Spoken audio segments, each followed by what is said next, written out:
All right, folks, yearly tradition. The Super Bowl is over. You don't have to care anymore. You don't have to pretend to care about what happens between Sam Darnold and Drake May in the Super Bowl. Maybe you're watching this after the Super Bowl. I hope you are, honestly, for your own sake.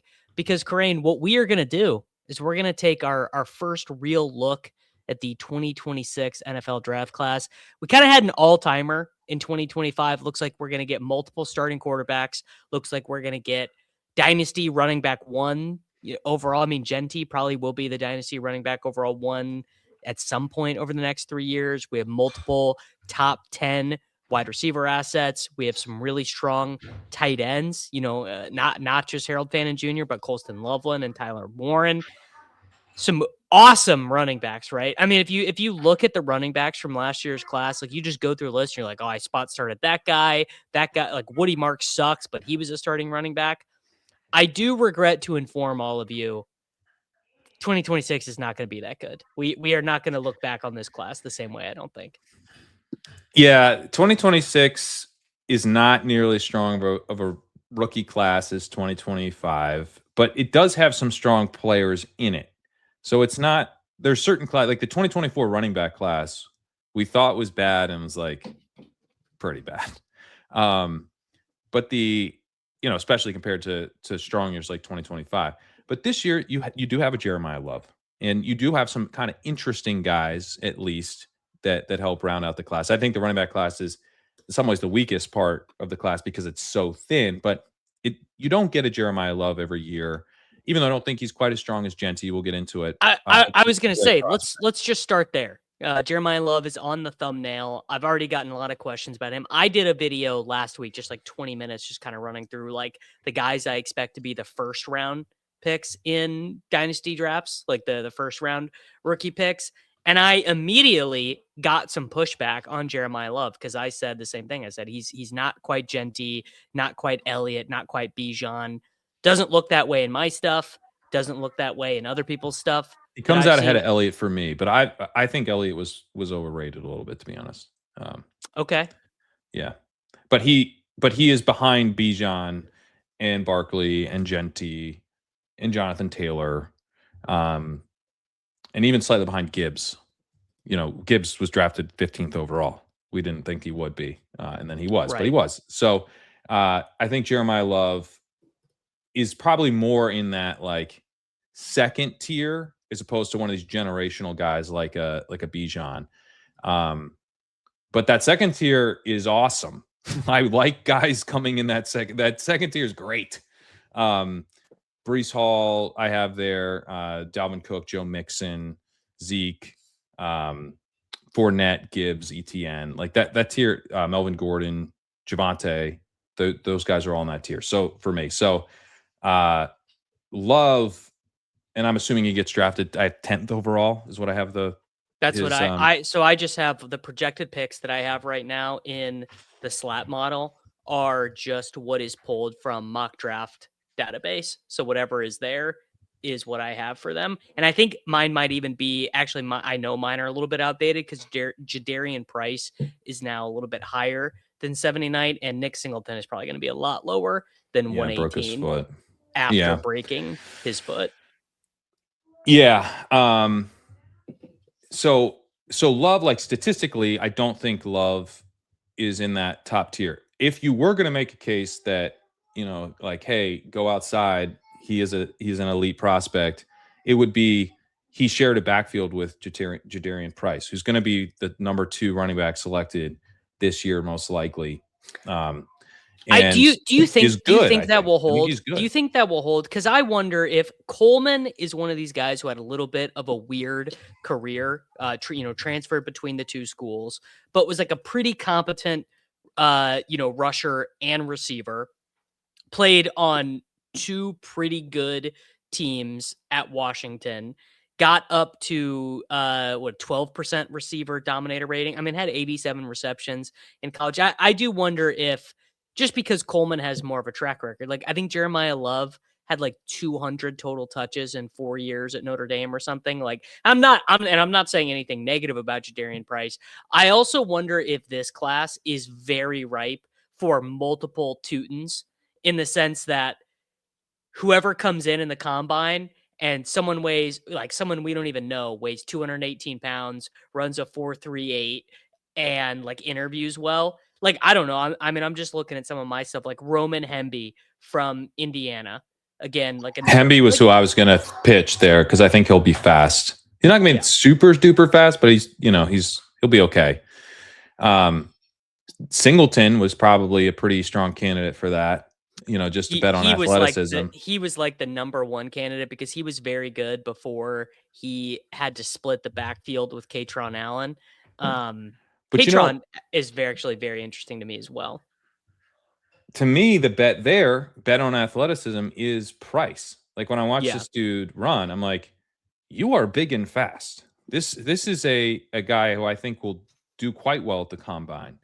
And I think we tend to be the people concerned about production, right? Less so than the NFL. The NFL is always talking about traits and, is willing to kind of hand wave some production stuff. More so than the fantasy football nerds, right? I like Jadarian Price. I think Jadarian Price is not rate particularly well for me in my model. He comes out as a second round rookie pick. I have these guys tiered that way, and that's like the same tier as Caleb Johnson last year, who I was fairly low on, relative to consensus. Johnson for me came behind Bashal Tootin and Cam Scattaboo, who was both those guys were early second. And guess what? I was right. But so it's not great for Jadarian Price to be in that second round, that kind of late second round rookie tier, except I kind of think it's a little bullish that he's in that tier and actually can move up. If he gets good enough draft capital. It's definitely bullish given that he had less than 2,000 scrimmage yards in college and played on really good teams, played against, if you go look at his production, he played against a bunch of jamokes. Like if you look at like I guess the USC game was very good, but like a lot of his production was against like straight up jamokes, But he had a 51% breakaway percentage. Yes. This guy and he had a very good elusive rating over PFF. His per touch stuff was pretty good actually. And I think, again, I think he'll test well. And then you get him into like, let's say he goes 50th in the draft. At that point, he would move up to me to be in that same tier as Scattaboo and Tootin. And again, even at that point, I think, hey, there might be some upside to this profile because he's popping for me as an unproductive running back. But what's the reason that he wasn't productive? Well, he shared a backfield with Jeremiah Love, who both statistically looks pretty good and is going to get drafted really high. So there's, I think there's an argument here that's unusual. We don't tend to see this. What we tend to see instead is like, hey, Roschon Johnson's actually way better than you think. Because he was a total backup and never did anything. Yeah. But Roschon is a good analog. Yeah. But this dude actually did flash. Like Roschon came out really bad in my model. He was like a total flyer. Like, don't even worry about this guy. Price is not like that. He's getting drafted. He's kind of already in the mix because of some of this per touch stuff. So if you're telling me that he does get drafted early in the second round as a presumed starter out of the gate, kind of like Judkins last year was, and then he also tested really well like Judkins did. Like I'm into him.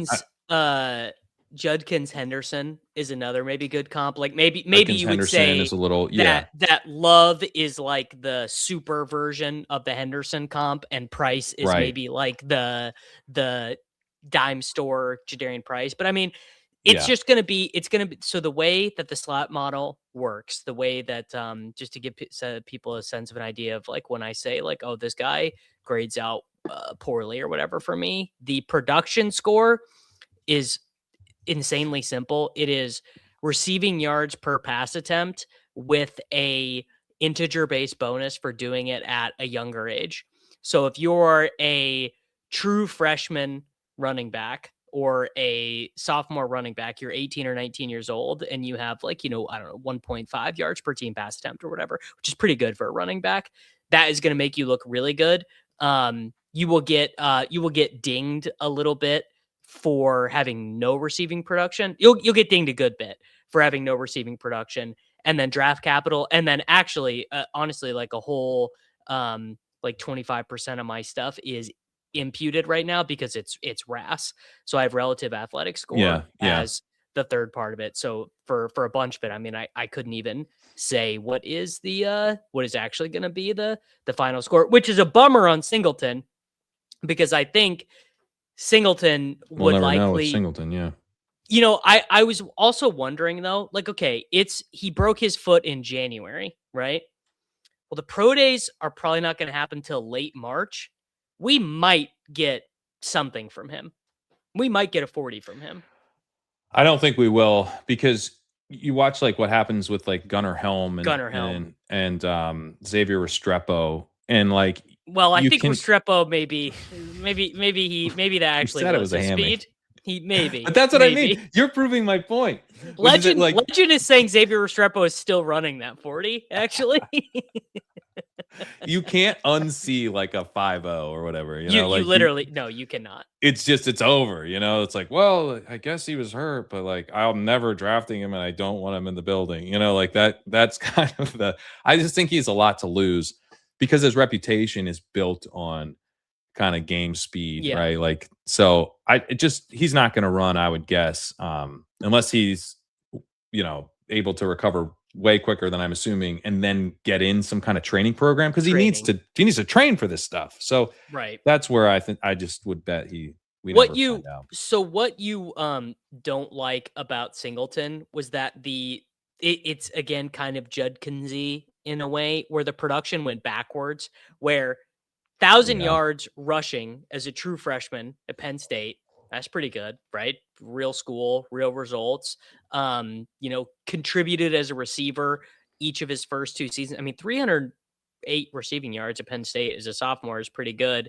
Then he's in like a clear timeshare with Katron in 2024. And then, I mean, it's about as bearish as it gets, but you go look at 2025 for Katron, and he was the clear lead. Went to 210 rushes to Singleton. I think, what did he have? Like 120, like 100 more rushes for Katron. And I don't know if Katron is going to have a particularly good combine. And then you're like, well, okay, what are we doing? And Katron had 20 receptions as a freshman. So it's like, he's going to probably look a lot better in my stuff, assuming that I would say heading into all this, I was prepared to like both of the Penn State rookies. And I was just hoping that they both tested well athletically.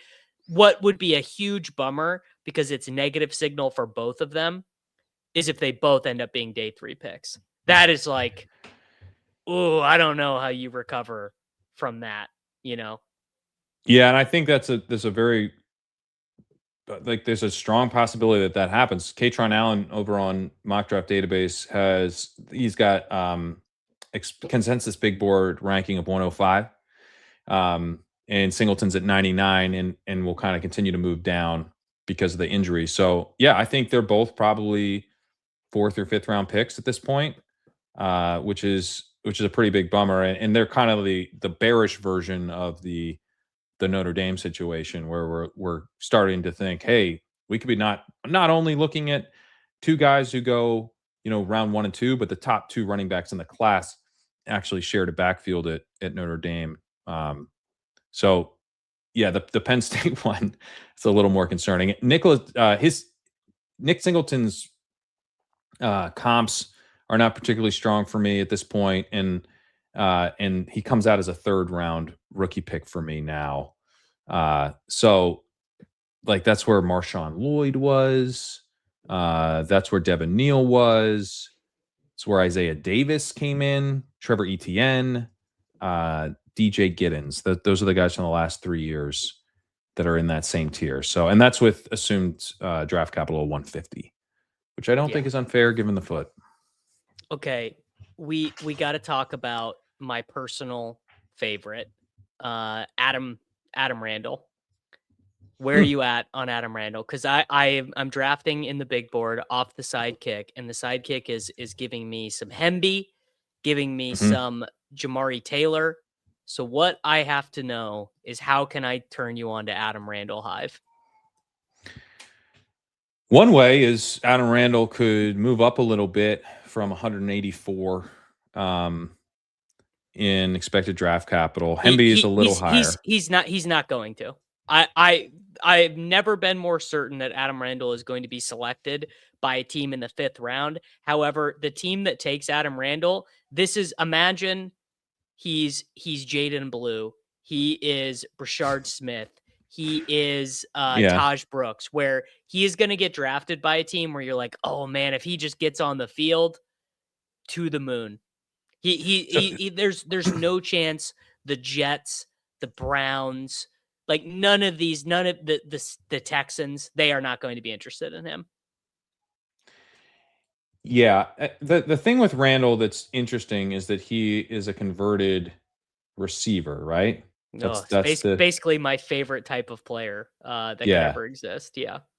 But he had 0.98 yards per route run, which is actually not good for a running back. It's not horrible, but as far as like this is your calling card, it's not great. It's a little Woody Marks-ish where he's at 1.12 and well, you're like, oh, it's fine, I guess. Do you know the interesting thing about him? You would think that, he converted a running back. He's got to be a small guy who had to put on weight. He's huge. Clemson listed him at 235 pounds, and he was as tall as Cade Klubnik, the quarterback. Well, I mean, is the quarterback who got benched? Is that what you mean? Yes. Yeah. I mean, Cade Klubnik sucks. Yeah. But yeah, I don't know. He had a 30% breakaway percentage.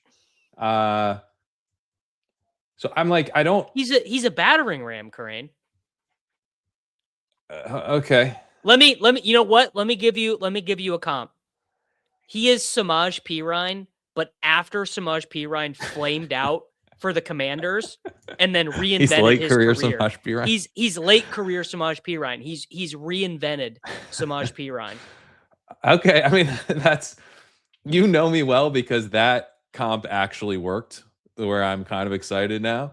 Yeah. It shouldn't have worked. It's not exciting, but I found it exciting. He is 233. I mean, you're right. I mean, but it's like normally when you get converted wide receiver, you think Rashard Smith, Dexter McCluster, or Tyron Tracy. Right, and it's like you're big enough and you're really fun as a pass catcher. I'm worried that this is like our Damian Martinez or our Khalil Mulling. Could really be Damian Martinez-y. Yeah. Yeah. So yeah. I'm not sure that I stand to gain a ton by taking Adam Randall right now, but I could just be burning a pick. I'm not opposed if he, does get drafted in a good situation. I'll end up clicking him a bunch probably, but currently the profile doesn't jump out to me in a huge way where it's not like he wasn't like super successful. Like his success rate's fine. And also he's a converted running back. So he's not like so good between the tackles that it was obvious he should play running back. He wasn't playing running. You know what I mean? Like, I don't really know why he converted. Yeah. I don't really know why he converted. I mean, it's February. So I haven't this is not to the point of like learning what Jaden Blue did on his high school football team. I'll get there. Probably by like March 15th, I'll be able to tell you like what Mike Washington Jr. likes to have for lunch. But we are not quite there yet. Probably the biggest discrepancy between what I see the market doing and my stuff is Emmett Johnson, the running back from Nebraska. It's a good one. Where to me, Emmett Johnson sort of looks like, I don't know, what's a really good comp for Emmett Johnson? Maybe sort of, and this is maybe damning with faint praise, maybe like Eno Benjamin, Paul Perkins. Well, you know what would maybe be a Paul Perkins cannot be an offside comp. That's where I draw the line. First off, you forget Paul Perkins hive. I mean, that was a thing that existed on the internet. I remember John Moore was a big Paul Perkins guy. Let me give you a comp that can maybe get you back in. Kyron Williams. Oh, I'm back in. Where he was a good enough rusher. I mean, I don't think anyone would say Emmett Johnson like blew anyone out of the water when he was at Nebraska, but contributed as a receiver really early. like huge dominator rating in terms of total touches on the offense, 51% of Nebraska's offensive touches in 2025. Early declare. I guess I need to fact check this because sometimes these guys are junior college guys and you don't know until later. But I mean, I'm looking at You this check class. check the recruiting year. That's the cheat code. Yes. Why? Again, I have all of this in the slot model right now. I have 47,000 lines of code going into the slot model to accurately pull. And again, no one think that I'm a computer genius. Like sacrilege. It's so funny. Sacrilegious or Shady could probably do this. Like if I was like, hey, this is what I'm trying to do, they'd be like, oh yeah, it'd take them half an hour. But because I'm so non-technical, it just takes me so long to get all this stuff done. Point being, I'm pretty sure Emmett Johnson is this year's like, oh yeah, I had the 3.2 in my rookie draft. I took Emmett Johnson and I was rewarded with Chase Brown, Kyron Willie, like just a guy I got the running back 18 in Dynasty for free. Well, I have bad news about the 3.2 part of that because he went 12 picks ago. This is you think that's the world we're living in now? I think so. I mean, I think this is such a thin running back class. And I think Emmett Johnson's probably the running back 4 now that Singleton got hurt. He's got his expected draft capital is 81. And I would have him as the 4th running back in the class behind Love, Price, Jonah Coleman. So I don't think you're going to get like a big bargain on him unless he falls in the draft. But yeah, I mean, Kyron shows up as a comp for me. And then you get some other more, less inspiring guys like Wayne Gallman. Will Shipley is actually his closest comp for me, which kind of gives you a little bit of that, kind of can do everything profile. But Shipley on a different team. Shipley lands on a different team, maybe. Shipley lands. I mean, okay, if Shipley was on even a team with a good running back like the Bills, wouldn't Shipley have probably carved out 35% of the touches in that backfield with James Cook and just like kind of contributed? I mean, probably. Maybe, right? But that's what I thought Ray Davis was going to do, and it didn't happen. Ray Davis, people forget Ray Davis is 30 years old already. I mean, it's just never going to happen with Ray Davis. Johnson, the downside is Johnson is undersized. I have him as 200 right now. We'll see what he weighs in at the combine, but he's not big, and he has a really low breakaway rate.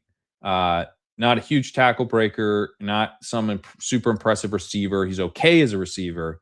But yeah, he's like a undersized workhorse without a ton of explosiveness, but he can kind of get the job done. Another comp is like TJ Yeldon. Woody Marks actually shows up as a comp. Devontae Booker. I do want to say that Woody Marks as a comp, in our mind, we are going to associate that as a bad comp. It's kind of a good comp. It's kind of a good comp because Woody Marks's unique inability to run between the tackles is almost like unique to him. You'll almost never find guys who get drafted who are that bad at breaking tackles. It's so rare. Yeah. But one of the reasons that, and actually, no, I was going to say one of the reasons that Woody Marks is not a good prospect for me, and actually comes out a tier lower than 2 tiers lower than Johnson, is that he didn't break any tackles at all in college. Johnson did break some tackles. So Woody Marks, but he can break some tackles, would be a comp sort of for Johnson. The issue is I think you're just not going to have much explosiveness from him.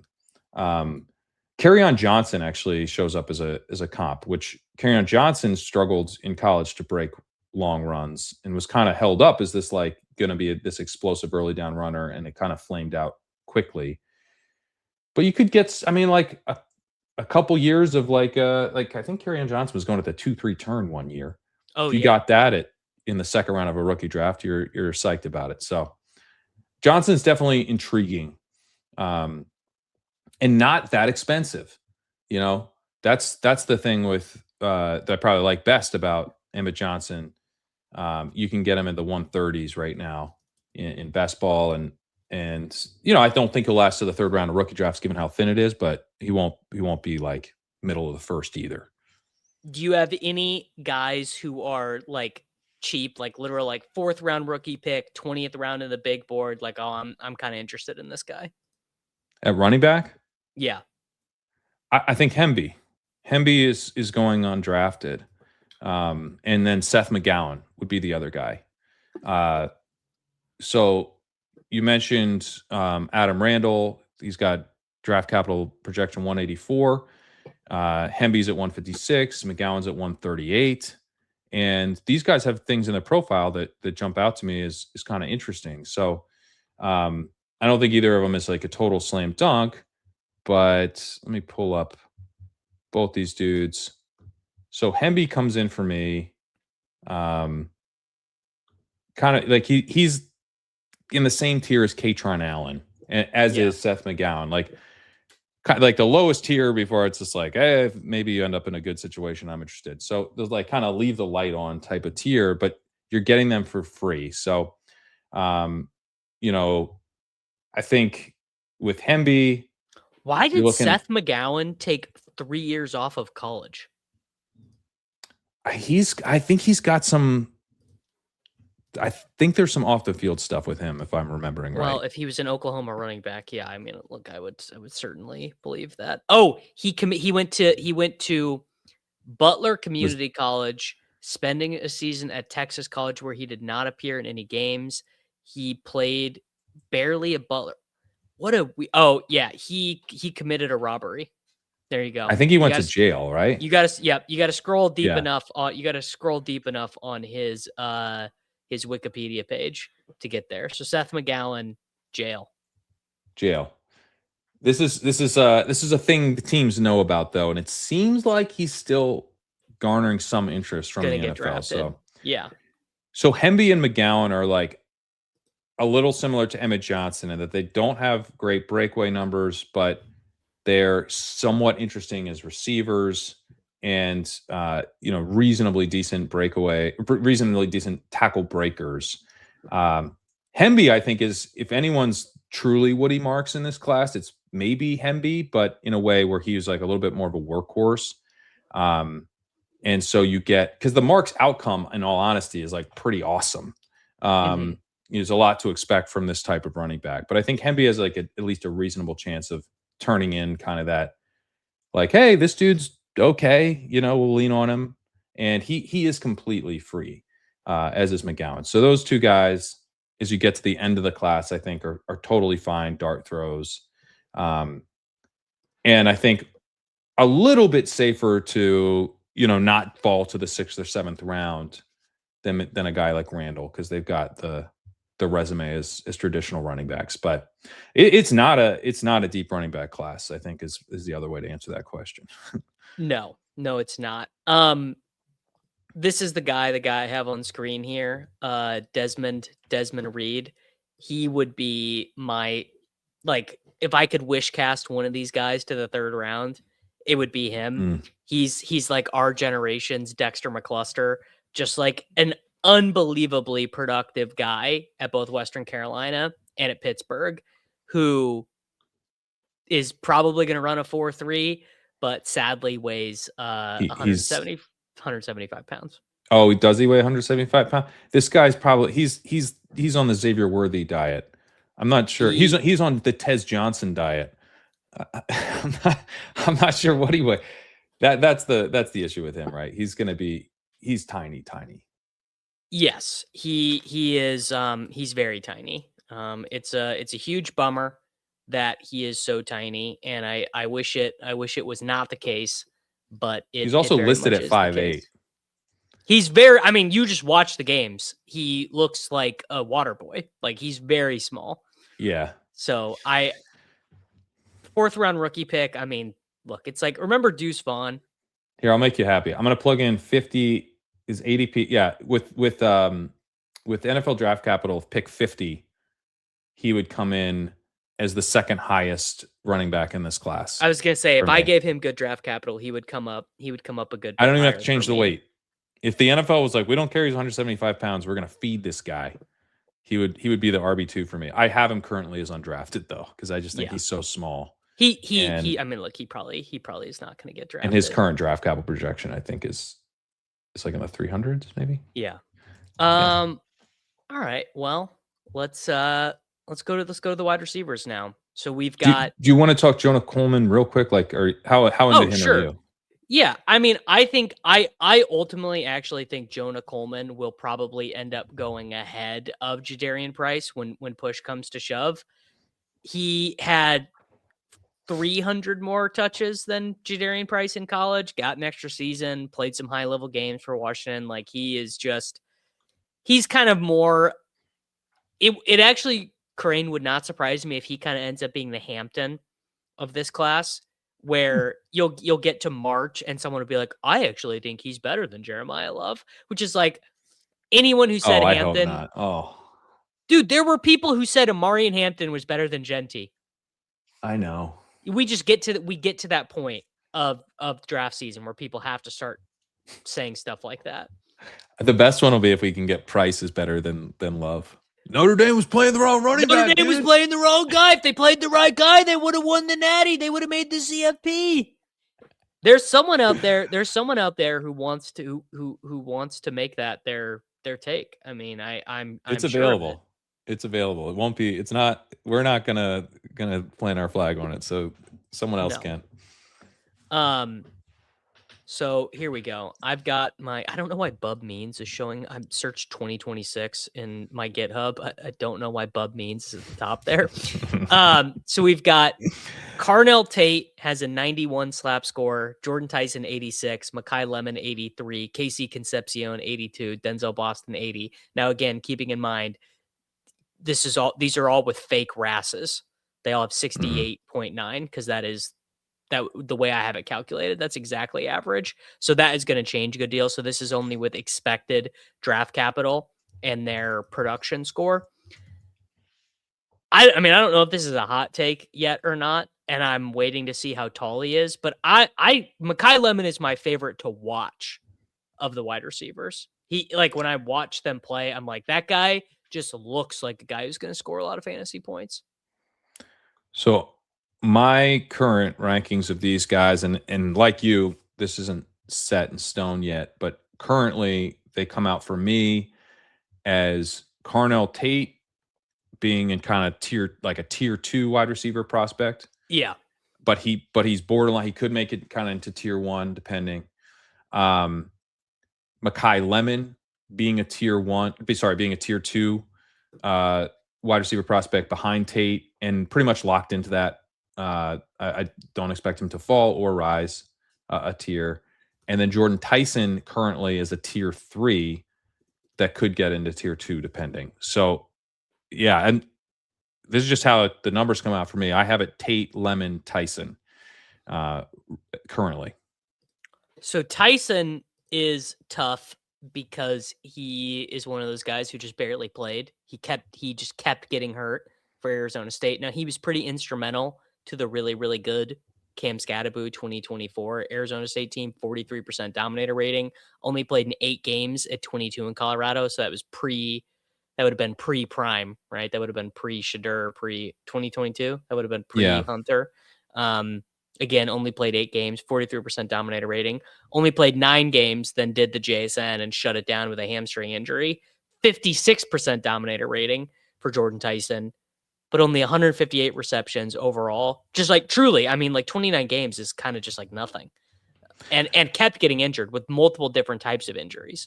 Yeah, people talk about the injury stuff and sort of like, is he injury prone and all that? I'm not real worried about the series of injuries that he suffered. I am a little bit nervous, and I think for tiebreaker purposes, like if I was doing a rookie draft ahead of the NFL draft, I would pretty easily take Tate over Tyson.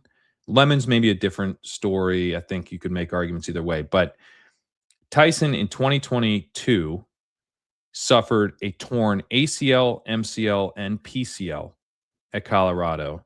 He then missed the entire 2023 season. Then he had a collarbone fracture and hamstring injuries. I don't really care about that so much. I don't, the injury prone thing, especially if one thing's like a bone in your, right, near your neck. Like, what does that have to do with anything? Right. Yeah, shit happens. So The knee, though, we saw with Jay Ajayi that year when he was drafted. It was pretty clear he was a very talented running back. He falls to the 5th round because of the combine medical check, raising some flags. I would like clean medicals on Jordan Tyson before doing something like taking him over Tate, who I'm probably just going to take over him anyway. But like, if I'm breaking ties in the 1st round of a pre-draft rookie draft between like Mendoza or Tyson or Lemon or Tyson, I'm thinking about that as something that could genuinely affect his draft capital. The only reason I think he probably wouldn't go in like the top 15 or 20, let's say, is maybe something's uncovered there. But that stuff can happen. Ajayi was like, he's going to have a shorter career than he otherwise would because of how severe that knee injury was. So that to me is a question that kind of hangs over his profile a little bit of like, does he actually fall in the draft because of that? I hope not, and probably not. But I think it at least rises to tiebreaker status between, this top tier of guys. Yeah, I agree with that. Now, how do you start to conceive of someone like Carnell Tate, who was never the best player on his team? Like, actually, like, honestly, like, not even ever close to being the best player on his team. 7%, 15%, and 30% dominator rating, but the 30% dominator rating came on a dominant Ohio State team where Jeremiah Smith, who Jeremiah Smith might enter when we do drafts next year as the best wide receiver prospect of all time, because unlike JSN, unlike Marvin Harrison, unlike some of these other guys, he broke out right away, continued the dominance the next year. I guess the thing that will keep him from showing up in like all these prospect models is the number one is he might just like take it easy next year and just be like, well, I'm getting paid regardless. And there's like, I would say, an 8% chance he runs or does any drills at the combine. I think he might show up as, depending on how you do things, he might show up as the best. I mean, I would assume ever. I know from just the way I do stuff, because it pulled in all the data from the 2026 guys. Just on the data that exists on him already, he was the number. He might have been behind Amari Cooper as the number 1 of all time, but he was either number 1 or number 2 of all time based off his sophomore data. Yeah, and so you have Jeremiah Smith in 2024 putting up a 36% dominator rating. Then he was 37% this past year. And then you also have, Emeka Ibuka in 2024 was at 26%. So, and then Emeka Ibuka goes in the 1st round of the draft. So I think the context here with Carnell Tate, and then, by the way, when he was a freshman, Marvin Harrison was also there. So, and he had a 45% dominator rating in 12 games. And someone else who got drafted too in 2023. Which Ohio? Now I'm blanking. Which Ohio State wide receiver got drafted in 2023? Cade Stover finished was the 2nd on the team, as well as and then shared the team, because I actually Smith-Njigba was gone after 2022. Yeah. So something I actually like to always look at is like also like what running backs were on the team, because like a team has some distribution of touches and like they can choose to run or throw, and that 2023 team was Trevion Henderson and then Chip Trainum, who transferred and went to Toledo, but is probably going to get drafted. It's kind of neither here nor there. And then Julian Fleming, if you wanted to say one way or the other, if it's not good, Julian Fleming played at Ohio State for 5 seasons, never broke out. In fact, was actually transferred to Penn State last year, but outproduced Carnell Tate in Carnell Tate's true freshman season. Yeah, his true freshman season, he had a 7% dominator rating, 264 yards and a touchdown in 11 games. Not really anything, but he went up to 15% in his 2nd year. And then this past year, he was at 30%, and he was pretty efficient as well. And look, I mean, we know that a couple things with these wide receivers, when you have these kind of wide receiver these wide receiver schools, these like wide receiver pipelines, like you get Mm-hmm. at Ohio State frequently. We had it at Alabama. The fact that they're playing with these other elite prospects like absolutely matters. And it feels a little nitpicky to me to be like, he should have broken out earlier when we have potentially the best wide receiver prospect of like the modern era and a first round guy who was in his senior season ahead of him when he's a true sophomore. And then as a true junior, he does break out alongside this other elite prospect. It's a more boom bust profile than it could be, but I think the ceiling with Tate is very high. It reminds me a little bit of Brian Thomas, which now feels less bullish, but at one time, But at one would time, have been extremely bullish. it would have been like, oh, it was all, none of it was his fault. Well, Yeah. you want to go on the other side, Terrace Marshall. There's your I other don't one. think it's Terrace Marshall because Terrace Marshall was after everyone left. So Terrace Marshall, Justin Jefferson was gone and Chase took the year off. Yep. And Marshall did a little bit when he was involved when those guys were there, but he didn't really dominate until both those guys left. To me, it's more like Thomas, who had a 33% dominator rating, is the clear second fiddle to Malik Neighbors, who's at 30. Well, he's at 34%, so they're kind of more of a 1-2, I guess. Smith last year, I think, was 37, and Tate was 30. So, yeah, it's kind of like you're a core part of an awesome offense, and it took you until your true junior season to get there. But in Tate's case, it's like he even has that additional first round pick who left. So even if you don't include kind of any teammate stuff, I think Tate's profile is pretty good. But I do think that the teammate stuff matters for him. I think it really tells us something that he was able to be productive alongside Smith. And it just makes it a lot less concerning for me that he wasn't dominant when a guy 2 years ahead of him in the program who went in the first round after that season was installed as a target above him. Like that's just, and then also Jeremiah Smith.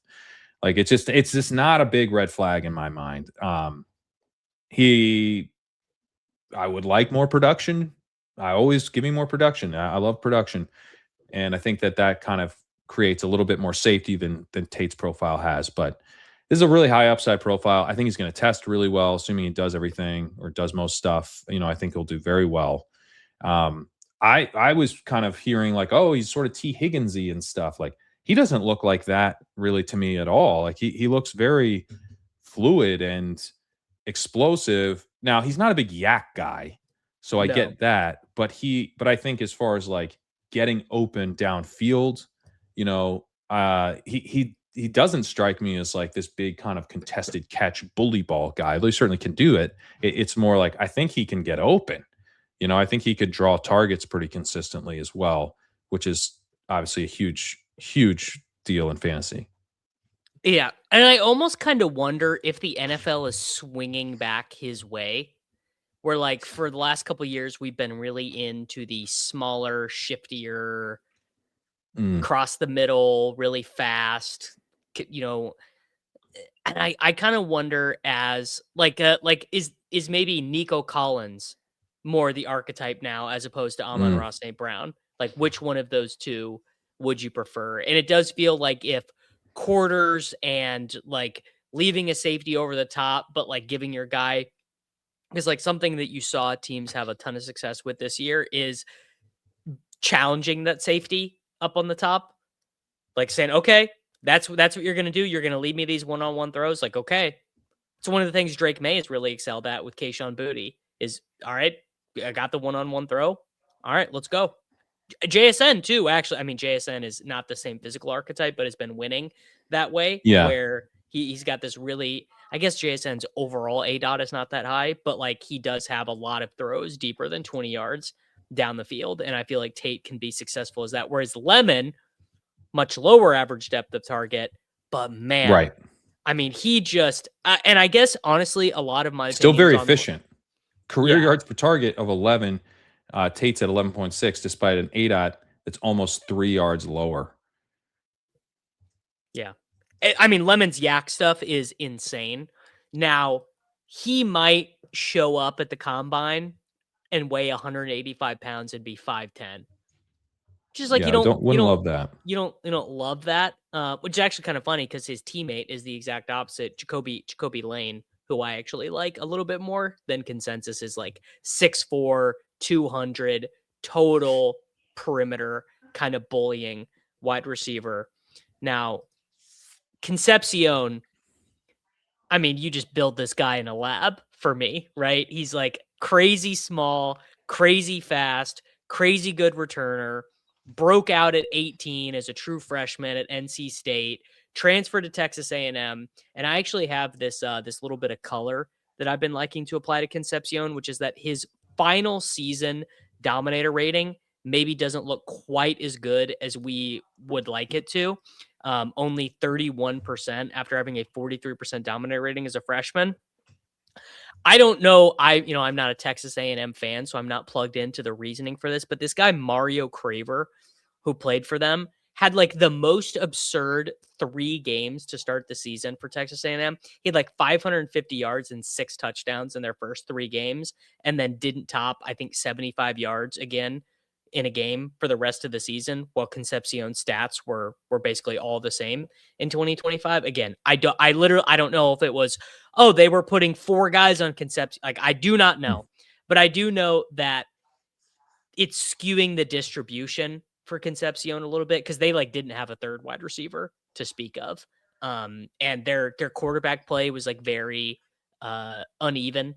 Marcel Reed is not exactly what you call like a prototypical NFL prospect, but I think Concepcion is going to go highly. I think he's Yeah. probably going to be a first round pick. He's kind of right on that first round, second round borderline. You know, maybe he goes really early. He could be in that kind of T. Higgins, Lad McConkey, super early. You got to ask yourself though: is this Xavier Worthy, Keon Coleman, or is this T. Higgins, Lad McConkey? Right.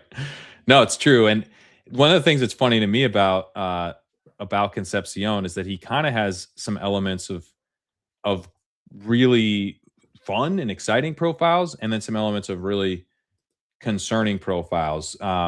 He was very inefficient, 7.6 yards per target over his career, 9.3 career ADOT. And he kind of throws like some gadgety usage red flags in terms of like where his targets were coming. However, he was awesome after the catch. And, you know, he is, I believe, he's a 3-year guy, early declare, was productive at 2 different schools, broke out at NC State as a true freshman with a 43% dominator rating, follows that up in 2025 at Texas A&M with a 31% dominator rating. Really, really good punt returner too. Really good punt returner. So it's like you can kind of see him both ways, where he's just this kind of gadgety guy who's like, you get the ball in his hands and you expect some really exciting stuff, and he's actually not that exciting. Or, you know, it's like, no. Like, this he's a high upside playmaker, really good after the catch, like a genuinely awesome punt returner. He averaged 16.7 yards on 30 punt return attempts. He had 2 punt return touchdowns over his career. Some of these guys, you're like, oh, he's a punt returner. And he's like, yeah, he averaged 8 yards per return and never scored a touchdown. Like, every team needs someone to return punts, and he happened to be that guy. That's not really Concepcion. You know, his efficiency was okay in terms of yards per route run and everything. But yeah, I'm a little bit torn on him. He seems very boom bust to me, but he's not super expensive in best ball and stuff. As far as dynasty goes, I'm not sure. You know, it seems like he'll probably go behind like Denzel Boston for people, and in a class with more running backs, he'd probably get pushed down. But I'm not sure. Like, he might end up being a late first round pick in this class. But so far in best ball, he's not super expensive. So that's where I think he's probably the most interesting to me right now.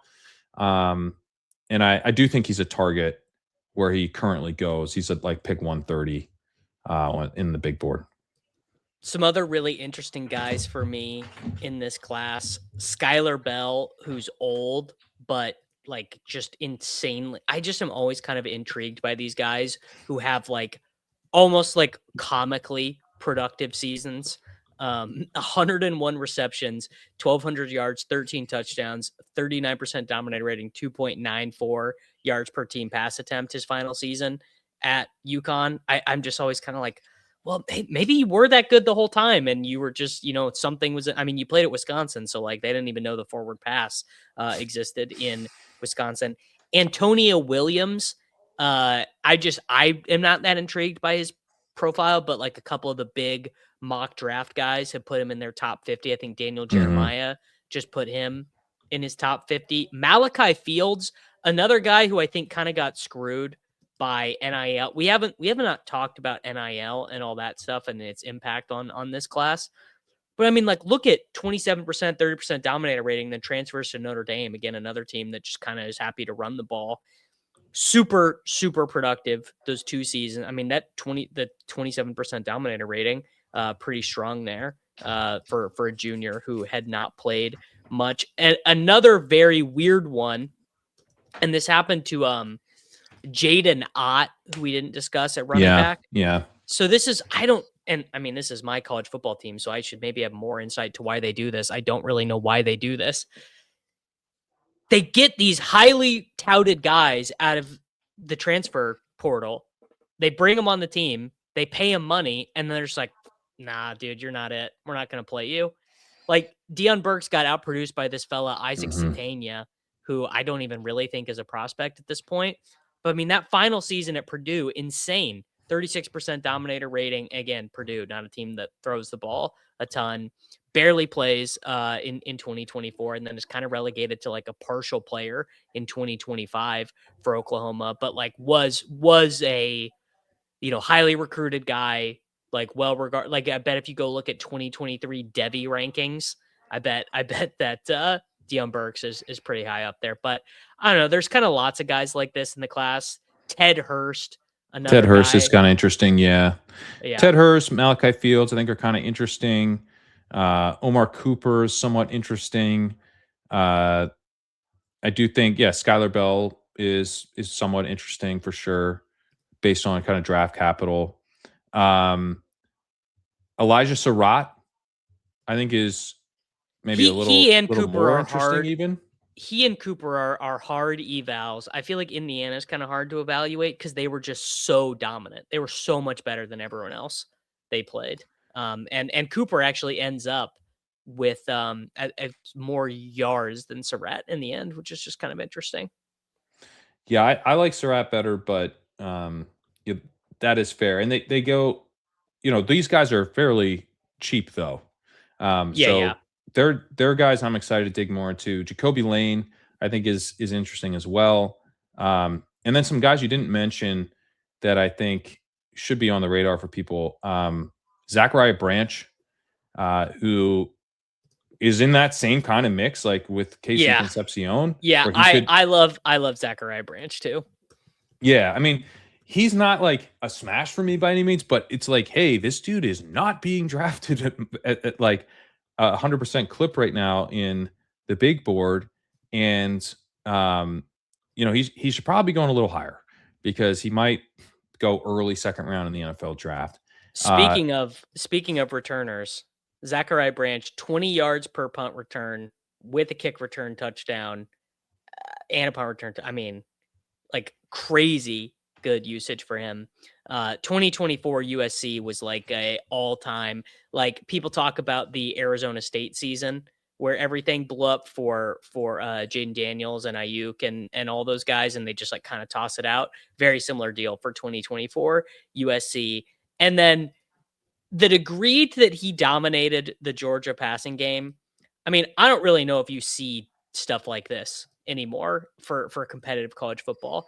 811 receiving yards, no one else on the team more than 358, 81 receptions, no one else on Georgia more than 27 receptions. I mean, that is, again, it's just kind of like crazy dominance. In the end, only ends up being a 25% dominator rating because so many different players caught the ball. But man, that's kind of impressive stuff to me. It's a little like Concepcion where you get the yak stuff, but you have this really, really low ADOT. His career ADOT is 5.2. So you do, there's some concern around the type of usage that he got and if that usage can actually translate to the NFL. But you also have this guy who's pretty productive and is declaring early and probably goes in the second round. So, he's, again, I think a little bit of a boom bust profile, but someone who's certainly worth considering for basically free in best ball right now. And another guy who I think will add some depth to the dynasty class where we're not getting a ton of it at running back, but there is some guys, he's part of that depth at receiver where I think there's some upside to some of these profiles, even if you got to squint a little bit in terms of the usage translating. Chris Brazel's another dude where I'm wiping him off. Okay, Brazel, so he's not for me. Expected draft capital of 52. Why are you not interested? Okay, so he went to Fake Stats University. He did go to Fake Stats University. That's true. At Fake Stats University, he generated 1,000 yards and 9 touchdowns. Other wide receivers to get there, so no one gets there for 2024. Fake Stats University. Now, a lot of reasons for that. Nico Imalava ends up being like a terrible player. They kind of like chop and change things around. Dante Thornton was miscast. We have these guys. Squirrel White, Ramel Kighton was similar dominant shares, but I mean, some of the other crazy seasons. I mean, remember Jalen Hyatt, 1,200 yards, sure. 1,500 touchdowns for the 2022 Tennessee Volunteers. Cedric Tillman, Bayless Jones. Like it's hard to overstate how fake some of these. Look at some of these. Look at some of the running back stats generated on this team. Like 2022, we have Jalen Wright and Jabari Small combining for 1,400 yards with another 400 yards for Dylan Sampson. Like they kind of run like the old like run and shoot. I don't know. Yeah, no, you're kind of hoping he's like Cedric Tillman, but it works. Sort of. Jalen Hyatt, but it works. Jalen Hyatt, but it works. Yeah. Dante Thornton, but it works. But I mean, yeah, he is a true deep threat, right? Like that's the profile. I guess we'll see how he tests, but I could be back in if he runs a 4.4 flat at 200. I think you might be in because he's probably going to run well, and he generated a ton of his production. It's the way to my heart. 15.4 ADOT. It was pretty efficient, and yeah, he's not like there's nothing about his profile really jumps out as like, oh man, what a great pick Chris Brazel is, but he has pretty high expected NFL draft capital, and he does a thing. Like he's going to be a deep threat at the NFL level. So, for free in these best ball drafts, he's someone I think is actually a pretty good pick right now because there's some floor to that draft capital.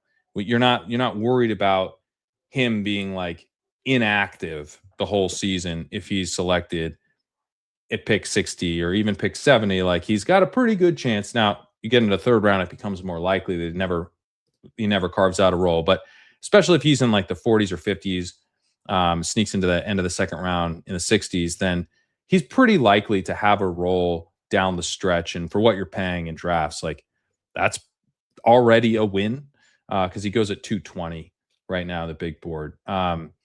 One of the guys that if you do want to talk about kind of the reverse Chris Brazel, where you're not betting on draft capital, instead you're betting on production and actually the red flag a little bit, is the draft capital is, let's see, it's Eric McAllister. Eric McAllister is probably going to be a day 3 guy, which is normally a pretty tricky bet. But he has a number of things I do like in his profile. Has he been on your radar at all? He's okay. He did have the like 30% dominator rating for a team that basically never threw the ball for very little time at Boise State. The thing that I don't love about him, because I watch a lot of college football and I play these games. Like McAllister was awesome for college football DFS last year, playing the same position that Jack Besh did. After getting outshone by Jack Besh in 2024. I'm doing Jack Besh again. Is that what you're telling me? Yeah. And so it's just, it does make me feel like I'm doing Jack Besh all over again. A couple of the other guys, I'm just very curious about what Ted Hurst is able to do at the combine, because his Yeah, me production too. stuff looks pretty good. And I would say the number one guy that I most want to get a good RAS on is Bryce Lance. Because, like, just Yeah. who knows? Like, Yeah. what do you do with an FCS wide receiver prospect? Like, I don't think I mean, he was very productive, so I don't think anyone knows. But Bryce Lance could, I mean, if he training with his brother, he could toss up like a 9.8 RAS and be a 3rd-round pick or whatever, which would be pretty interesting. Stribling I is have like to a pure defend. deep threat. Go ahead. Let me defend McAllister a little bit from you Yeah, calling yeah. him Jack Besh, because so he is a I believe a true freshman, but his freshman season at Boise State, 30% dominator rating in 6 games, then 39% though in 9 games, and then he finished up 34% in his final season. He had a 3.10 yards per team attempt in that 2023 Boise State season. He was a 2.79 last year. He was pretty damn efficient over the course of his career. 2.86 yards per route run. He was really efficient at Boise State. Even in that his least productive season at TCU, he had 2.89 yards per route run. So you have a lot of efficiency with him. You have a number of different productive seasons. I would say maybe, for the TCU connection, you can kind of go to the Besh type of comp, but I don't think he's very Beshy in a number of ways. For one thing, he had a 14.1 career ADOT with a 10.5 yards per target. So he was an efficient deep threat. Besh was kind of obviously more of that like tight end wide receiver combo type of guy. But then McAllister is also really good after the catch. So if any, it's sort of like you're looking for like a under the radar, and like maybe it's like a Marcus Valdes-Scantling or something like that, as opposed to just stylistically compared to like a Jack Besh. You're hoping you hit kind of a day three contributor is kind of more of a deep threat archetype. All right. I'm back in. Probably not, but I you don't say that, but I see the vision. Yeah, I see okay. the vision. I'll take it. I see the vision. I'll take it. Yeah, I mean, there are all kinds of guys. Barry and Brown popped up in some of my stuff. Colin Lacey popped up. Eli Heidenreich. If you don't know anything, if you don't know anything about college football and you just start to look at the data, you're like, isn't this Eli Heidenreich guy like one of the best wide receiver prospects of all time? He had a 45. Like Jeremiah Smith. No, Eli Heidenreich. Eli Heidenreich. Now that's what I'm talking about. I mean, look at this dude. He had he dominated, but he had 56% of the receiving production and 45% of his team's rushing production, which is just it's very good stuff. It's really, really good stuff from Mr. Heidenreich. What is the dynasty stuff looking like at Leg Up this offseason? So yeah, we're working on a big dynasty rankings update, and then I'm going to have rookie profiles written up on all the positions. So yeah, those will be rolling out post combine and then well ahead of the draft. Started writing up the quarterbacks already. But yeah, I mean, it's, the quarterback write up shouldn't take too long because it's basically Mendoza and not a whole lot else. But are you Cole Payton pilled at all? I don't think I've seen his name yet. Oh, he showed up at the Senior Bowl.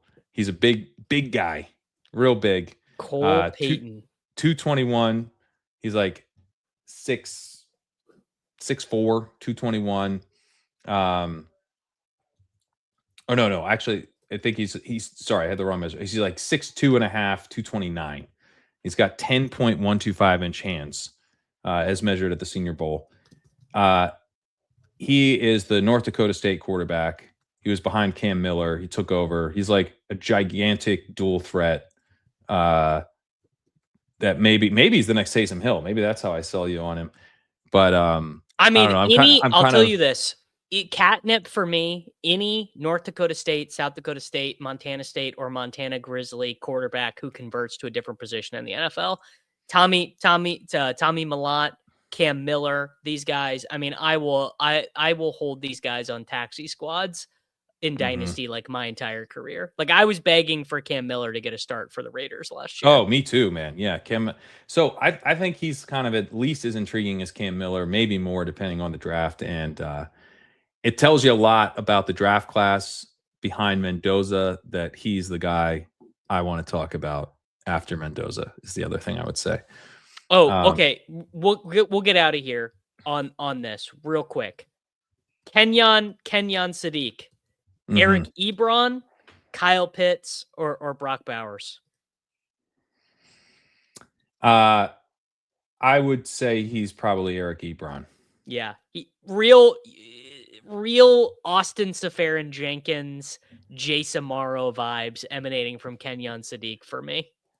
I'm not a huge Sadiq guy. I think if he tests very well, then I'll be in.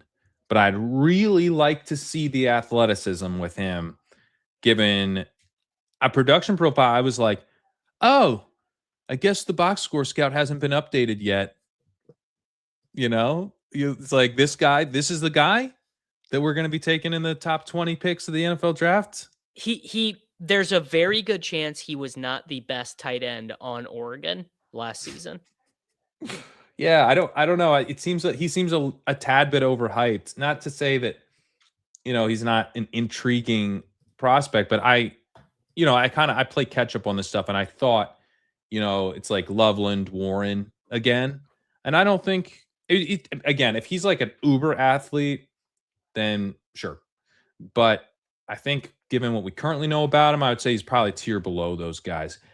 You mentioned some previous tight ends that were at least a little bit disappointed. Kobe Fleener, what about him as a big pass catcher kind of guy?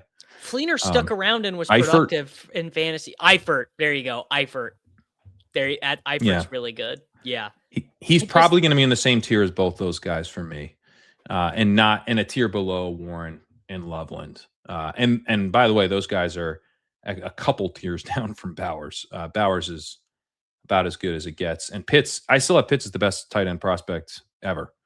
Well, yeah. So, at least as far back as I can go. So, it didn't really work out with Pitts, but I still think if we got another Pitts, then I would be pretty all in again. So, so Pitts is a really high bar to compare someone to in my mind still, even though he was a bit of a bust relative to expectations. I like the MF and Mackey Award winner, Eli Stowers.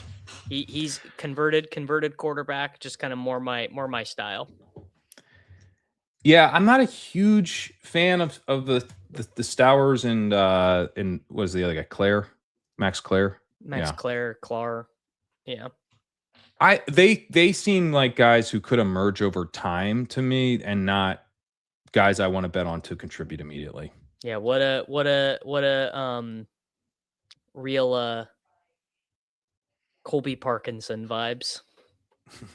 Like year 4, contract 2, they end up being good. Yeah, and like you look at I would say the draft capital supports the way I frame that, because Claire's got expected draft capital right now of 80 and Stowers is at 84. Like Justin Jolly, the tight end at NC State at 108, I think is kind of like as intriguing as those guys maybe.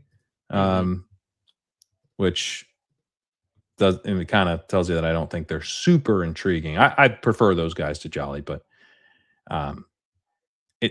Jolly was because I watched a lot of NC State because of Concepcion, because I just loved Concepcion, and he was fun to watch. I liked him, and they had Grayson McCall from Coastal Carolina before he suffered like a really scary concussion, and it kind of wrecked their offense. But once upon a time, NC State was a fun offense. Yeah, and in all honesty, I don't prefer those guys to Jolly, assuming we get roughly the same draft capital. But my concern would be that Jolly would fall a lot further in the draft than those guys, and they seem a little safer. But that could be an incorrect assumption.